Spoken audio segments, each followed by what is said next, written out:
ভিডিওটা ছিল রথের দিনের, আর আজকে আমি পোস্ট করছি। আমি রেডি হয়ে এই যে চলে আসলাম রাস্তায়, আর রাস্তায়ও দাঁড়িয়েছিল ওর সাথে। এই যে দেখো দুজনে এখন মানে ভালোভাবে যাচ্ছি, কিছুক্ষণ পরে আমাদের আর এই অবস্থা থাকবে না।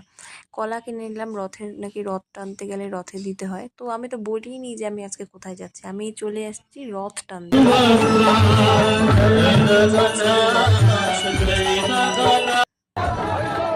দেখলে যে কি সুন্দরভাবে নাচলো। আমার বাড়ি যদি সামনে হতো আমিও এইভাবেই নাচতাম।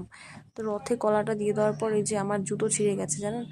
আমি মানে কি বলবো, আমি এত গরমে ওখানে এত ভিড় এত ঠেলাঠেলি, তারপর আমরা এই যে ওখান থেকে প্রসাদও নিয়ে নিয়েছি, দুটো কলা, আর এই যে একটু খেয়ে দিয়ে একটা জুতো কিনে নিলাম, দেখালাম জুতোটা আমি। তারপরে আবার ইস্কন মন্দিরে চলে এসেছি ভিতরে। তো তারপর আমরা এখন একটু ফটো টটো তুললাম, ফটোশ্যুট করার পর অনেকক্ষণ আমরা ইস্কন মন্দিরে থাকি, প্রায় সন্ধে 8টা বেজে গেছে। তারপর আমরা এই যে রাস্তার সময়